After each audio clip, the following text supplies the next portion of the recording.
আমার বাবাজিরা, আল্লাহর পয়গাম্বর মুসা নবী আল্লাহর পয়গাম্বর ছিলেন। আল্লাহ নবী তুর পাহাড়ে যায়া আল্লাহর সঙ্গে দেখা করতেন, আল্লাহর সঙ্গে কথা বলতেন। আল্লাহর নবী মুসা নবী ছিলেন, একটা জায়গা ছিল তুর পাহাড়। বাজান খেয়াল করি, এই তুর পাহাড়ে আল্লাহর নবী আল্লাহর সঙ্গে কথা বলতেন, আল্লাহর সঙ্গে দেখা করতেন। ঘর থেকে বাহিরে যখন চলে যাবে আল্লাহর সঙ্গে দেখা করার জন্য আল্লাহর নবী মুসা এবার রওনা দিছে। আল্লাহর নবী মুসা কালিমুল্লাহ আল্লাহর সঙ্গে দেখা করার জন্য বাজান তুর পাহাড়ের দিকে যাবে। যাইতে যাইতে মাঝখানে এক লোক যুবক দাঁড়াইয়া বলে, ওগো নবী, ওগো মায়ার নবী, আপনি মুসা নবী, আমি যুবক আপনার জন্য দাঁড়ায় আছি। সুবহানাল্লাহ বলেন। মুসা নবী বলে, কোন কারণে, কি কারণে তুমি আমার রাস্তার মাঝখানে দাঁড়িয়ে আছো? যুবক বলে, নবী গো, আমার দুইটা হাত নাই গো নবী, আমার দুইটা পা আছে, আমার দুইটা হাত নাই। যে দুইটা হাত আছে নবী গো, এই হাত যদি আমার ভালো হইয়া যাইতো, আমার জন্ম দুঃখনি মা, আমার মার সেবা করতাম। আমার দুইটা হাত যদি আল্লাহ তাআলা ভালো করে দিত, আমি দুইটা হাত দিয়া আমার জন্ম দুঃখনি মা বাবাকে আমি ভালোবাসতাম। নবী গো, আপনি একটু আল্লাহর দরবারে কথা বলবেন, আল্লাহ তাআলা যেন আমার হাত দুইটা ভালো করে দেন। সকলেই বলেন সুবহানাল্লাহ। আপনি তো মুসা নবী, আল্লাহর সাথে কথা বলেন, আমার দুইটা হাত অকাজ হয়ে পড়ে আছে। আল্লাহ যদি আমার দুইটা হাত ভালো করে দেন, আমার বাবা মার সেবা করব। আমার তো হাত দিয়ে বাবা মার সেবা করতে পারি না। নবী গো,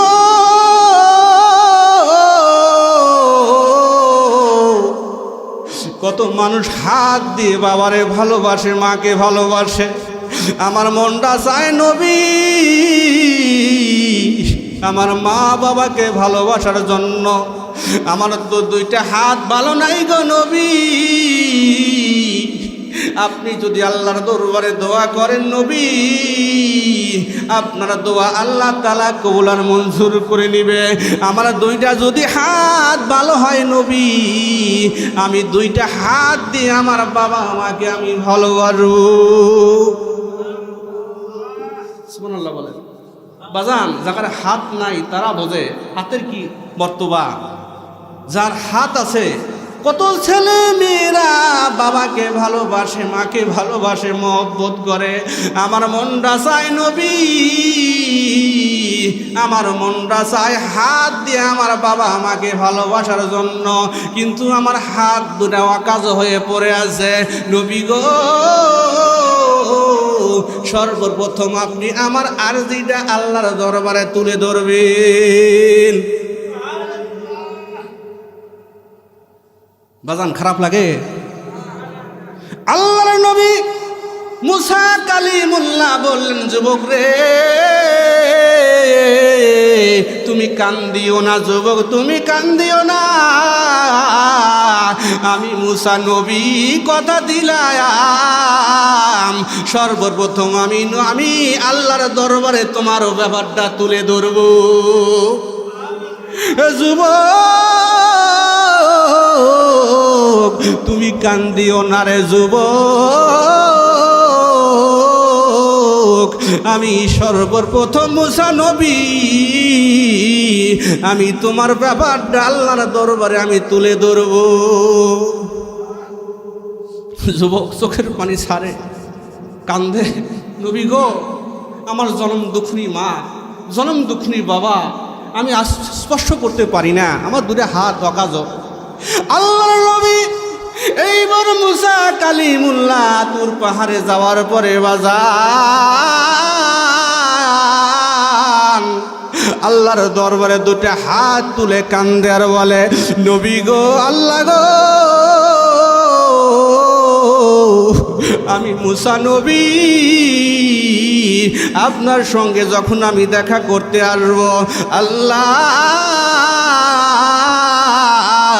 মাঝখানে এক যুবক দাঁড়ায় কয়, আমার দুইটা হাত কাজ পড়ে আছে, আল্লাহ তাআলা যদি আমার ভালো করে দেয়, আমি আল্লাহ তাআলার প্রশংসা করি বারবার, আমি দুইটা হাত দিয়ে আমার জনম দুঃখী বাবা মারে ভালোবাসবো। গভীর মনোযোগ বাজান, আলহামদুলিল্লাহ কিন্তু শুরু করছি বাজান। আল্লাহ তাআলা বলেন, মুসা রে,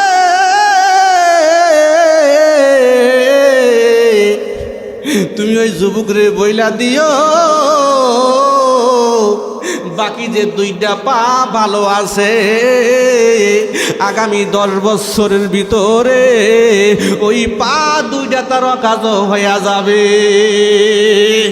আল্লাহু আকবার কোন। আল্লাহ কি বলছেন? দুইটা পা ভালো আছে, আগামী 10 বছরের ভিতরে পা দুইটা অমনি হয়ে যাবে, অকাজ হয়ে যাবে। খেলার সামনে বাজান আমার। আল্লাহর নবী মুসা বলে, আল্লাহ তোমারে আমি কইলাম কি,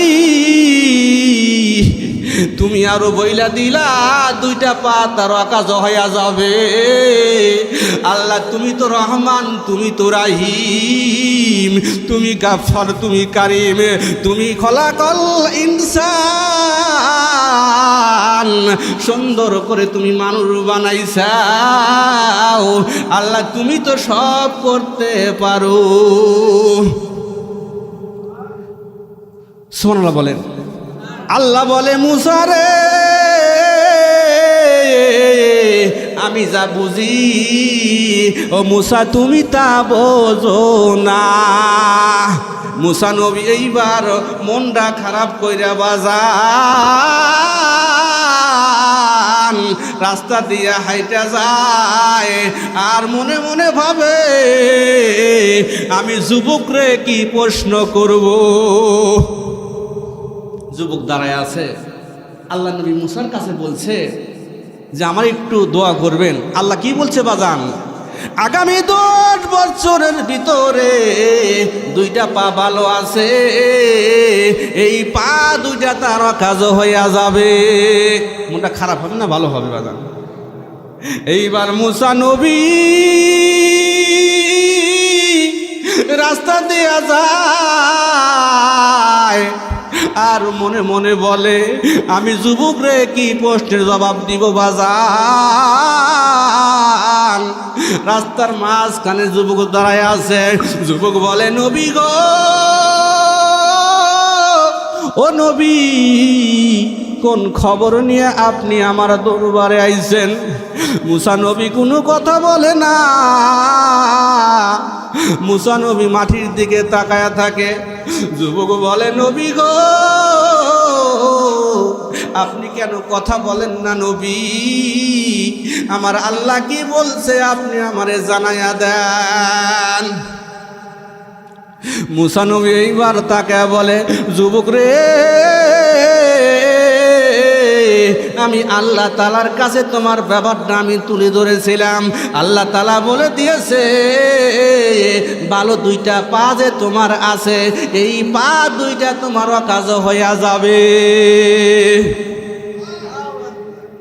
যুবক কি বলে জানেন? আলহামদুলিল্লাহি রাব্বিল আলামিন। আল্লাহু আকবার।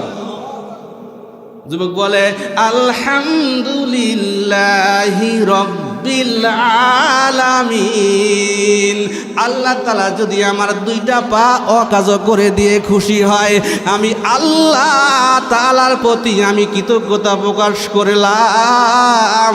আমার আল্লাহ তাআলা যদি আমার দুইটা পা অকাজ করে দেয়, আমি খুশি হইয়া যাব। আলহামদুলিল্লাহ কোন। আল্লাহর পরীক্ষা দেখেন কেমন। এইবার যুবক বলে 1% মহব্বত আল্লাহ দুনিয়ায় দিছে, বাকি 99% আল্লাহ তাআলা রেখে দিছে। আল্লাহ যেটা ভালো মনে করেন আমি তাই গ্রহণ করব।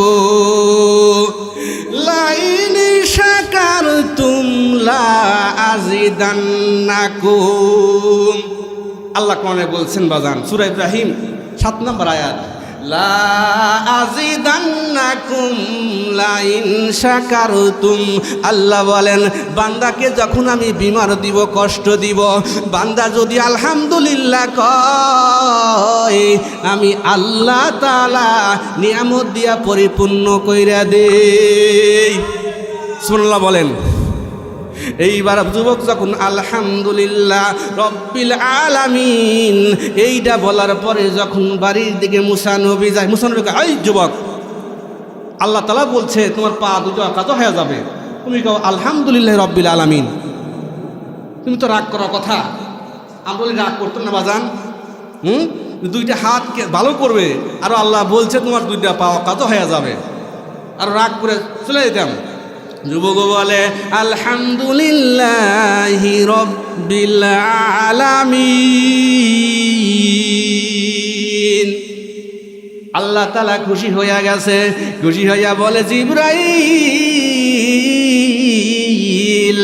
বান্দা যখন আমার শুকরিয়া আদায় করেছে, আলহামদুলিল্লাহি রব্বিল আলামিন বলছে রে, ও জিবরাইল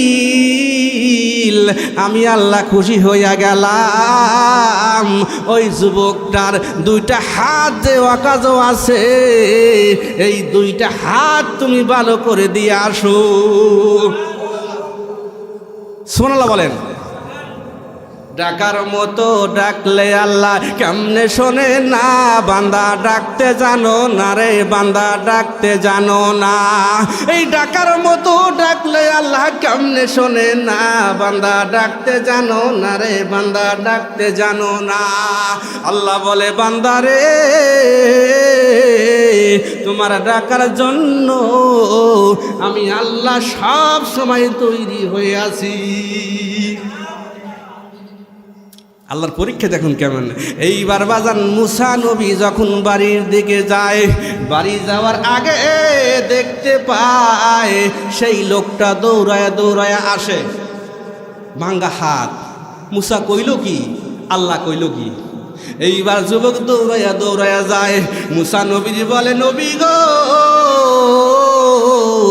আপনি আমারে বইলা দিলেন আমার দুইটা পা অকাজ হইয়া যাবে, আপনি মিথ্যাবাদী নবী,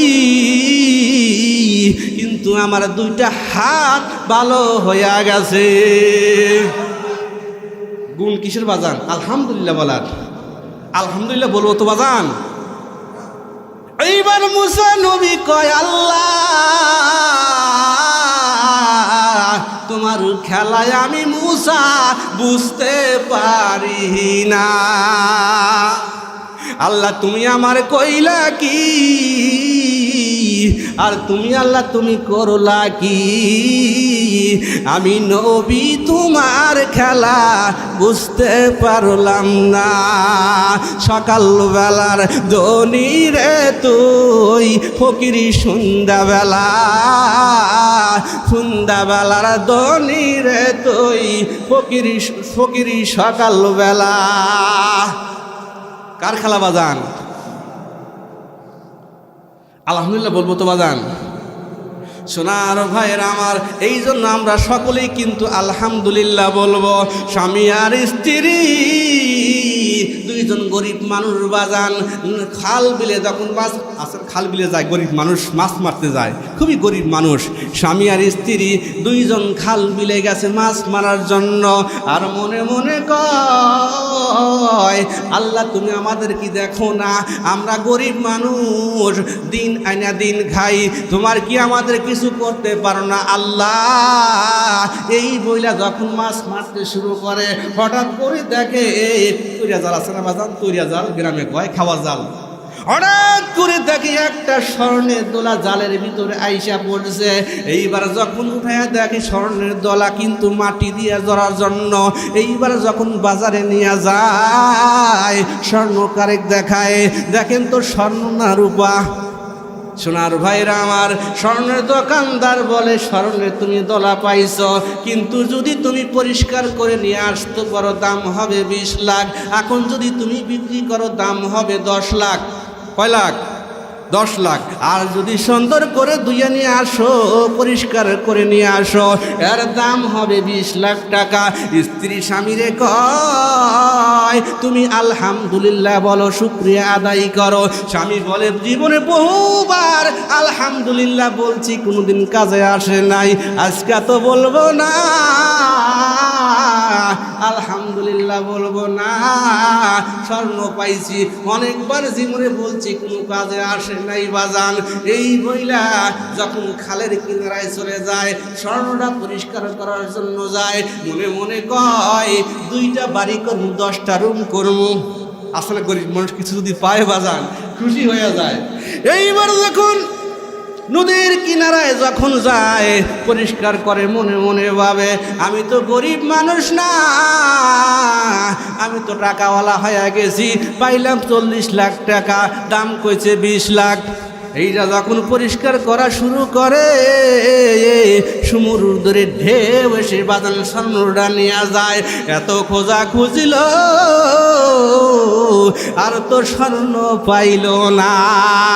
আল্লাহ তাআলা বলে বান্দারে, আমি তুমি দিয়েছিলাম পরীক্ষা করার জন্য, তুমি আমারে ভুইলা গেলা, আমি আল্লাহ তাআলা তোমার কাছ থেকে ছিনিয়ে নিয়ে গেলাম। আল্লাহু আকবার কোন। আল্লাহ 1% মহব্বত দুনিয়ায় দিছে, বাকি % মহব্বত আল্লাহ রেখে দিছে।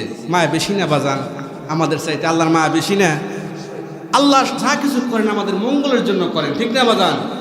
সোনার ভাইয়েরা আমার, সোনার বন্ধুগণ আমার, আল্লাহর নবী গেছে, আল্লাহর নবী বলে গেছেন, বুখারীতে আমি পড়ে পড়ে দেখলাম, কারোর যদি বাবা মারা যায়, কারোর যদি মা মারা যায়, ভাই মারা যায়, বোন মারা যায়, প্রতিবেশী মারা যায়, আমার বাজান গো, 4টি কাজ ভুলেও কখনো ভুল করবেন না। কয়টা কাজ মনে রাখবেন এগুলা? বুখারীর বর্ণনায় আল্লাহর নবী বলে গেছেন 4টি কাজ ভুল করি আমরা, সমাজে কিন্তু ভুল করি। এই 4টি কাজ আমরা ভুল করে বসি বাজান, নোট করে রাখুন, ভালো করে শুনুন। আল্লাহর নবী বলে গেলেন 1 নাম্বার কারণ হলো মানুষ যখন মারা যায়, মারা যাওয়ার সাথে সাথে আল্লাহর নবী বলে গেছেন তাড়াতাড়ি গোসলও করে, কাফনও পরে, কবরে রেখে আসো। সুবহানাল্লাহ বলেন।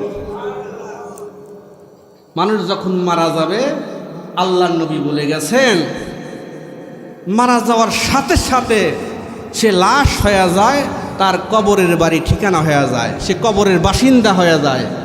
আল্লাহর নবী বলে গেলেন মানুষ যখন মারা যাবে, কুল্লু নাফসিন যায়িকাতুল মাউত। বলুন, কুল্লু নাফসিন যায়িকাতুল মাউত। প্রত্যেক প্রাণীর মৃত্যুর স্বাদ গ্রহণ করতে হবে, মৃত্যুবরণ করতে হবে। মানুষ যখন মারা যাবে, সাথে সাথে কবরের বাসিন্দা হয়ে যায়। আমাদের সমাজে দেখি মানুষ ফ্রিজে রাখে, 3 দিন 4 দিন অপেক্ষা করে। আল্লাহর নবী বলে গেছে তোমরা তাড়াতাড়ি করে গোসলের ব্যবস্থা করে, কাফনও পরাইয়া তাড়াতাড়ি কবরে রেখে আসো। 1 নাম্বার কারণ। আল্লাহ নবী বলে গেলেন 2 নাম্বার কারণ হলো, 2 নাম্বার কারণ মানুষ যখন মারা যাওয়ার পরে আত্মীয় স্বজনগুলো আসে, ছেলে মেয়েগুলো আসে রে বাজান, আসিয়া কিন্তু পাশে কান্নাকাটি করে, তারপর থাপড়াইতে থাকে, লাশটা ধরে চুমা খাইতে শুরু করে। এভাবে করা যাবে না। এইভাবে যদি করেন, আল্লাহর নবী বলে গেলেন মৃত্যু ব্যক্তির আত্মা কষ্ট পাবে, আজ আত্মাটা রুহটা কষ্ট পায় এবং কবরের ভিতরে ভয়ঙ্কর কষ্ট হবে। এই কাজ কখনো আমরা করব না। আল্লাহু আকবার কোন জানা দরকার আছে কি নাই বাজান? অনেক মানুষ মারা যায়, যাওয়ার পরেই লোকজন আসে, কেউ বুকে ধরে, কেউ চুমা দেয়, কেউ বুকে থাগর মারে, কেউ কান্নাকাটি করে, চিল্লা ফিল্লা করে। এগুলা কখনো করা যাবে না। এটা জাহিলাতের যুগ। আল্লাহ নবী বারবার বলে গেছেন, তোমরা এমন সময় যদি কান্নাকাটি করবে না, তোমরা সূরা ফাতিহা তেলাওয়াত করবা, সূরা ইখলাস তেলাওয়াত করবা, সূরা নাস তেলাওয়াত করো, ইয়াসিন তেলাওয়াত করো, আয়াতুল কুরসি পড়ো, এতে মৃত্যু ব্যক্তির আত্মা শান্তি পাবে। ঠিক না বাজান? আমি ভুল বলি, আমার নজরুল ইসলাম ভাই ভালো মানুষ, অনেক জানাশোনা। সোনার ভাইয়ের আমার 3 নাম্বার প্রশ্ন হলো, 3 নাম্বার জেনে রাখুন, আমরা কিন্তু বলি বাজান, আমরা কিন্তু বলি আহারে যুবকটা মারা গেল, একটা সন্তান রেখে মারা গেল, অকালে মারা গেল। আল্লাহর নবী বলে গেছেন এই কথা কখনো বলা যাবে না। আজালুন, তার একটা সময় আছে, মেয়াদ আছে, যখন তার হায়াত শেষ হয়ে যাবে অটোমেটিক আল্লাহ তাআলা তাকে নিয়ে যাওয়ার ব্যবস্থা করবে। অসুখ দিয়ে, বিমান দিয়ে, অ্যাক্সিডেন্ট দিয়ে, যে কোনো অসুখ দিয়ে আল্লাহ তাআলা তাকে নিয়ে যাওয়ার ব্যবস্থা করবে। এই জন্য বলা যাবে না অকালে চলে গেল, যুবক মানুষ চলে গেল। আল্লাহর নবী বারবার নিষেধ করে দিয়েছেন। 3 নাম্বার আমরা এটা কখনো বলবো না। 4 নাম্বার কারণ হলো, এইবার যখন মারা যাওয়ার আগে ওসিয়ত করে যায়, বাজান আমি যদি মারা যাই 5টা আলেম তুমি দাওয়াত করে খাওয়াইবা, 5টা ফকির মিসকিনকে তুমি দাওয়াত করে খাওয়াইবা। এই ওসিয়ত যদি করে যায়, আল্লাহর নবী বলে গেলেন মারা যাওয়ার সাথে সাথে ওসিয়ত পালন করতে হবে। 4টা কারণ আমরা জেনে রাখলাম বাজান। আমরা সমাজে অহরহ ভুল করি। মানুষ মারা যায় 3 দিন, 4 দিন, 5 দিন, 6 দিন, 7 দিন পর্যন্ত রাখে, ফ্রিজে রাখে। এটা কখনো করা যাবে না বাজান। এমন যদি করি তাহলে ওই মৃত্যু ব্যক্তির আত্মা কষ্ট পাইয়া যাবে। শোনার ভাইয়ের আমার, মানুষ যখন মারা যায়, মারা যাওয়ার পরে তার সকল আমলের দরজা বন্ধ হয়ে যায়। মানুষ যখন মারা যায়, মারা যাওয়ার পরে তার সকল আমলের দরজা বন্ধ হয়ে যায়। আল্লাহর নবী বলে গেলেন বিশেষ কারণে ওই ব্যক্তির জন্য 3টি দরজা খোলা থাকে। কয়টি দরজা? 3টি দরজা খোলা থাকে বাজান। প্রথম নাম্বার হলো মৃত্যু ব্যক্তির জন্য এমন দরজা খোলা থাকবে, 1 নাম্বার দান খয়রাত করতে হবে, মসজিদের উন্নয়ন করতে হবে, মসজিদ বানাইতে হবে, ছাদ করে দিতে হবে। এমন কাজ যদি আপনি করতে পারেন, এই সওয়াবগুলো আপনার কবরে পৌঁছায়া যাবে। 1 নাম্বার দরজা খোলা। 2 নাম্বার দরজা খোলা হইল নেককার আলেম সন্তান যদি আমি রেখে যাইতে পারেন, এই সন্তান বাবা মার জন্য দোয়া করবে এবং হাত তুলে দোয়া করবে, রব্বির হামহুমা কামা রব্বায়ানি সাগীরা। হাত তুলে বাবা মার জন্য দোয়া করবে, এই দোয়া তাড়াতাড়ি কবুল আর মঞ্জুর হয়ে যাবে। 3 নাম্বার কারণ হলো, আপনি যদি গ্রামের ভিতরে কোনো নলকূপের ব্যবস্থা নাই, নলকূপের পানির ব্যবস্থা নাই, এই পানির যদি ব্যবস্থা করতে পারেন, সেই পানি খাবে আর দোয়া করবে, এই সওয়াবগুলো আপনার কবরে পৌঁছায়া যাবে। লা ইলাহা ইল্লাল্লাহ, লা ইলাহা, এই লা ইলাহা, এই লা ইলাহা, হাসবি রব্বি জাল্লুল্লাহ মাফি কলবি গায়রুল্লাহ নূর মুহাম্মদ সাল্লাল্লাহ লা ইলাহা লা ইলাহা লা ইলাহা ইল্লাল্লাহু মুহাম্মাদুর রাসূলুল্লাহ। খারাপ লাগে বাজান? আমাদের ইমাম সাহেব তো প্রতিদিন বয়ান করে। আমি নতুন মানুষ, মেহমান মানুষ, আসলাম আমাদের সাথে সাক্ষাৎ করার জন্য, দেখা করার জন্য। কারণ এই জন্যেই যেটা বলতেছি একটু শুনবেন এবং আমল করবেন, কাজে লাগবে বাজান। আমার ভাইরা, আমার আল্লাহর নবী হযরত আল্লাহর নবী মুহাম্মদুর রাসূলুল্লাহ সাল্লাল্লাহু আলাইহি সাল্লাম বাজান রে আমার, যখন ওনার একটা কন্যা সন্তান ছিল, নাম ছিল ফাতেমা। কি নাম ছিল? এই ফাতেমা রাদিয়াল্লাহু আনহাকে বেশি বেশি ভালোবাসতেন, মহব্বত করতেন। ওনার স্বামীর নাম ছিল হযরত আলী। কি নাম? এত গরিব মানুষ ছিলেন বাজান রে হযরত আলী। যখন মা ফাতেমাকে বিয়ে করার পরে এমনও সময় ছোট্ট একটা ঘর ছিল, ঝুপড়ি একটা ঘর ছিল, খেজুরের পাতার ঘর ছিল, একটা চকি ছিল। এমন গরিব মানুষ, এই মানুষের সঙ্গে যখন বিবাহ দেওয়ার পরে তার গর্ভে থেকে হাসান হোসাইন দুনিয়া এসেছিলেন। ঠিক না বাজান? এই হাসান হোসাইন এত গরিব মানুষের বাজান, এক বেলা খায়, দুই বেলা না খায় চলে, ঘরে কিন্তু খাবার নাই। হযরত আলী কাদের সন্ধানে বের হয়ে গেছে। হাসান হোসাইন চোখের পানিগুলো ছেড়ে ছেড়ে কান্দে, বলে মা ফাতেমা, ক্ষুধার যন্ত্রণায় আর সইতে পারি না মা, ক্ষুধার যন্ত্রণায় সইতে পারি না। ওগো মা, আমার আব্বা জান কোন সময় খাবার নিয়ে আসবে? হযরত আলী খাবারের জন্য বের হয়ে গেছেন। 3 দিন যাবৎ ঘরের চুলায় জ্বলে না, ক্ষুধার যন্ত্রণায় ছোট্ট দুই ভাই, বাবুর মতো এরকম ছোট্ট দুই ভাই গড়াগড়ি পরে ক্ষুধার যন্ত্রণায়। মাকে বলে মা, আর ক্ষুধার যন্ত্রণায় আমরা দুই ভাই সইতে পারি না গো মা, কোন সময় আমার বাবা খাবার নিয়ে আসবে? হারা মদিনার বাজারে ঘুইরা ঘুইরা কোনো খাবারের ব্যবস্থা করতে পারে নাই। শূন্য হাতে হযরত আলী বাড়িতে হাজির হইয়া গেছে। মা ফাতেমা জিগায়, স্বামী গো, হাসান হুসাইন রে আর আমি বুঝাইতে পারি না, ক্ষুধার যন্ত্রণায় দুই ভাই ছটফট শুরু করে দেয়। হযরত আলী চোখের পানিগুলো ছেড়ে ছেড়ে কান্দে। বাজান, কষ্টের জীবন বলে শেষ করা যাবে না। আল্লাহর নবী একটা চাদর দিয়েছিলেন মা ফাতেমাকে বিবাহের সময়।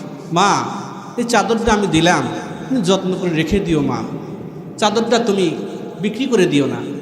কিন্তু কিতাব সাক্ষী দিয়ে বলেন, ক্ষুধার এতই যন্ত্রণা, 3 দিন যাবৎ খানা খায় না, খুব ক্ষুধার্ত, অনাহারে, ক্ষুধার যন্ত্রণায় বাজান হযরত আলীকে বলে, স্বামী গো, আমার হাসান হোসেন সইতে পারে না, আমি সইতে পারি না। আমার আব্বা জান আমার একটা চাদর দিয়েছিল ভালোবেসে, এই চাদরটা তুমি নিয়ে মদিনার বাজারে তুমি নিয়ে যাও, এই চাদরটা বিক্রি কইরা তুমি কিছু খাবারের ব্যবস্থা করো। কিতাব সাক্ষী দিয়ে বলেন, এই চাদরটা নিয়ে যখন মদিনার বাজারে নিয়ে যায়, মদিনার বাজারে যাওয়ার পরে এর দাম হইল 6 টাকা। কয় টাকা বাজান? খেয়াল করি, গভীর মনোযোগ বাজান। 6 টাকা বিক্রি করার পরে এইবার যখন 6 টাকার খাবার নিয়ে বাজান হযরত আলী মদিনা থেকে বাড়ির দিকে যায়, যায়। হাসান হোসেন কান্দে, মাগো মা, আমার আব্বা জানি কোন সময় খাবার নিয়ে আসবে, আমরা ক্ষুধার যন্ত্রণায় আর সইতে পারি না। দুই ভাই গোড়াগড়ি করে কান্দে। ফাতেমারে জিগায়, মা, আমার আব্বা কোন সময় খাবার নিয়ে আসবে, আর ক্ষুধার যন্ত্রণায় মা সইতে পারি না। আল্লাহু আকবার কোন। হযরত আলী 6 টাকার খাবার নিয়ে যখন বাড়ির দিকে যায় বাজার, রাস্তার মাঝখানে এক ভিক্ষুক দাঁড়ায় কয়, হযরত আলী রে,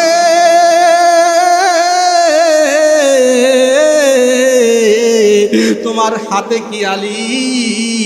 বলে, আমি 6 টাকার খাবার কিনা আমি বাড়ির দিকে যাচ্ছি। আমার সন্তান 3 দিন যাবৎ খানা খায় না, আমার স্ত্রী 3 দিন যাবৎ উপবাস আছে, আমি খাবারগুলো নিয়ে আমার সন্তানদের দিব। ভিক্ষুক দ্বারা একাই, হযরত আলী রে, আমি ভিক্ষুক 7 দিন যাবৎ অনাহারে আছে, খাবারগুলো তুমি আমারে দাও, আমি ক্ষুধার যন্ত্রণা সইতে পারি না। আল্লাহু আকবার কোন। দেখছেন কারবার? হাসান হোসেন 3 দিন উপবাস, মা ফাতেমা 3 দিন উপবাস। একটা চাদর বিক্রি করছে 6 টাকা দাম, ওই সময় 6 টাকা দাম ছিল বাজার। খাবার নিয়ে যাচ্ছে। আমি আপনি বলে কি হব, কি করবো বলেন? আমার ছেলে সন্তান মারা যায়, আমার বিবি মারা যায়, তুমি এসো আমার কাছে চাওয়ার জন্য। কিন্তু কেমন পরীক্ষা দেখেন, হযরত আলী চোখের পানি ঝরে কান্দে, প্রভুর দরবারে হাত তুলে কান্দে, মালিক, তোমার খেলায় আমি আলী আর বুঝতে পারি না।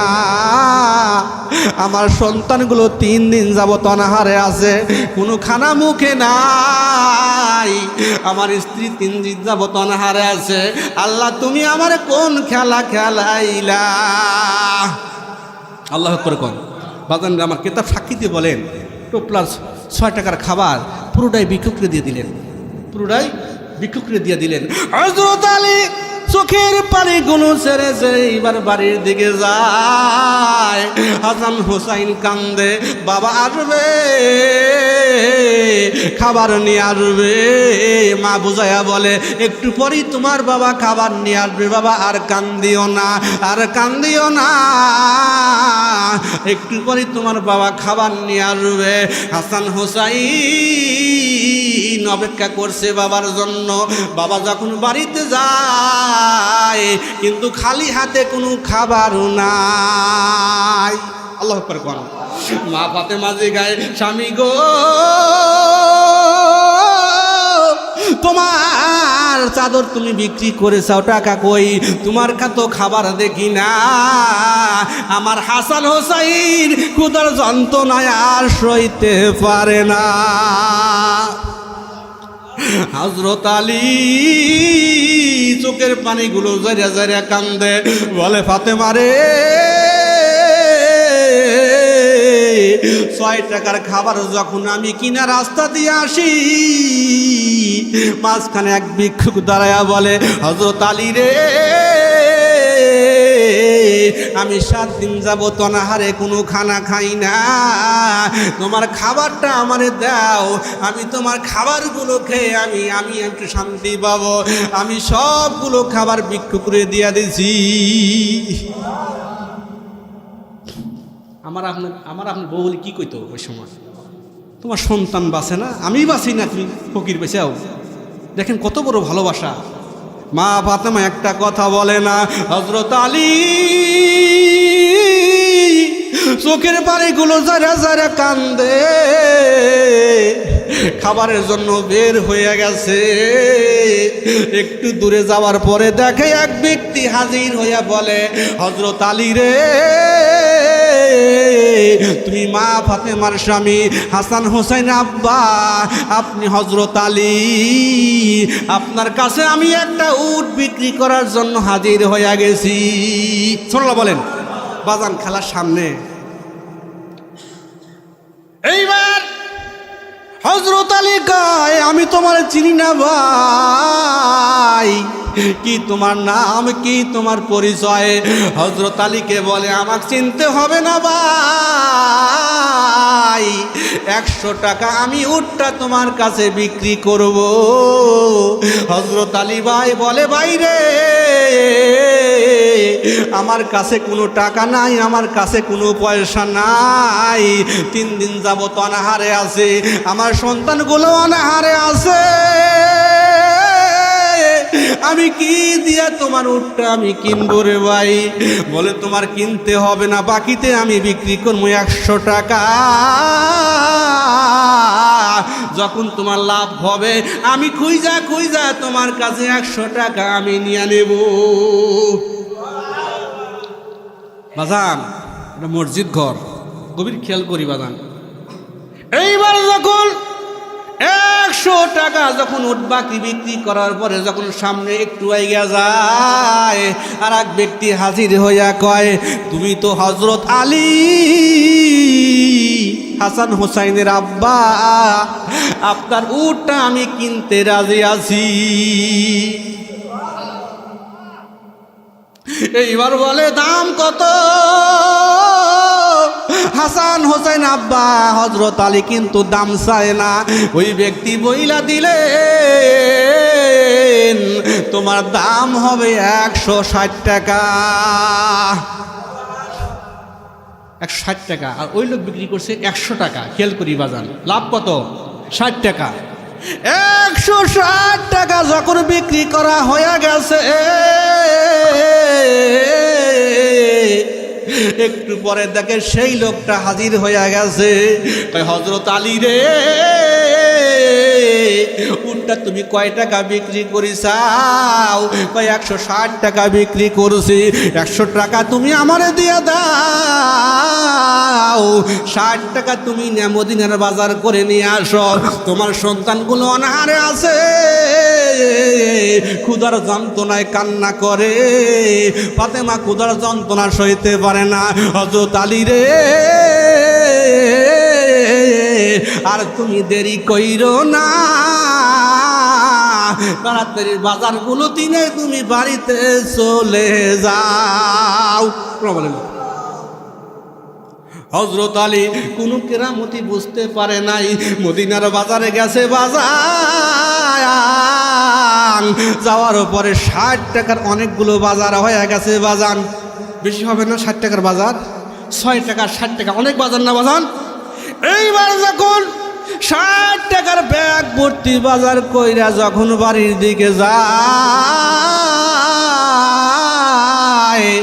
মা ফাতেমা দৌড়ে আইসে, হাসান হোসেন দৌড়ে আইসা কয় আব্বা গো,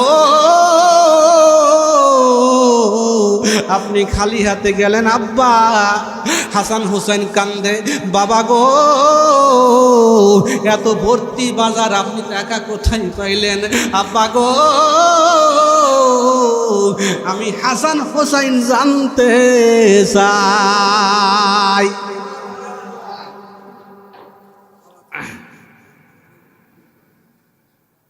পরিবার সবাই মিলে খানা খাওয়ার পরে অনেকগুলো খাবার বেঁচে গেছে বাজান। মা ফাতেমা রেখে দিয়েছে, খাবারগুলো রেখে দাও, রাত্রি আছে সকাল আছে। মা ফাতেমা বলে স্বামী গো, তুমি ঘটনাটা খুলে বলো, তুমি গেলা শূন্য হাতে, জিরো। এত টাকা, 60 টাকা ওই সময় অনেক দাম ছিল মদিনার বাজারে। 1 টাকা সমান 10 টাকা। ওই যে 6 টাকার খাবার নিয়ে আসার পথে ভিক্ষুক বলছে, 6 টাকা খাবার কিনে আসার পথে ভিক্ষুক 6 টাকার খাবার সবটা দিয়ে দিছে।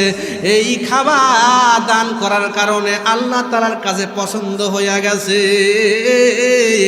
আল্লাহ তাআলা বলছে আমার এত পছন্দ, এই পছন্দর কারণে জিব্রাইলকে পাঠাইছে। জিব্রাইল, একটা জান্নাত থেকে তুমি উট নিয়ে যাও, তুমি বিক্রি করবা 100 টাকা। মিকাইল ফেরেশতাকে বলছে তুমি কিনবা 160 টাকা দিয়া। সুবহানাল্লাহ বলেন, 1 টাকায় 10 টাকা, তাহলে 6 10 60 টাকা। এইবার যখন মা ফাতেমা জানানোর পরে বলে স্বামী গো, এমন খবর আপনি জানাইলেন, আপনি চলেন আমার দয়ার নবী মায়ার নবী, রহমতের নবী, আমার আব্বার কাছে যাব বিষয়টা জানার জন্য, মাহিত্যটা কি? সুবহানাল্লাহ বলেন। ঘটনা জানার জন্য যাবে মা ফাতেমা হাসান হুসাইন হযরত আলীকে সাথে নিয়ে বাজান। এইবার যখন দয়ার নবী মায়ার নবীর কাছে যায়, হযরত আলী সালাম দিয়ে বলে, আসসালামু আলাইকুম আব্বাজান, আমি আলী হাজির হয়ে গেছি, একটা ঘোষণা আমি আপনার কাছে জানতে চাই। আল্লাহর নবী মায়ার নবী গো আর আসবে না জগতে, আল্লাহ নবী প্রেমের ছবি গো আর আসবে না জগতে। 63 বছর জিন্দেগি কাটলে নবী উম্মতি, আখিরাতে হবে কোন গতি, আল্লাহ নবী প্রেমের ছবি গো আর আসবে না জগতে। খারাপ লাগে বাজান? আল্লাহ নবীর দরবারে যখন চলে গেছে, আল্লাহ নবী মিষ্টি মিষ্টি হাসে। আল্লাহ নবী আগে জানতে পারছে কেরামতি সব। ফাতেমারে যে গায়ে, মা ফাতেমারে একটু কাছে আসো না মা, তোমার চেহারা শুকায় গেছে মা, 3 দিন যাবত তুমি অনাহারে আসিলা। হাসান হোসেন ডাক দেখ, ভাই হাসান হোসেন রে আমার কাছে আয় না, তোমরা শুকায় গেছো বাবা, নাতি রে তোমরা শুকায় গেছো। তুমি আমার চোখ দিয়ে কান্দে বলে, ফাতেমা রে আমি নবী সবই জানতে পারিছি।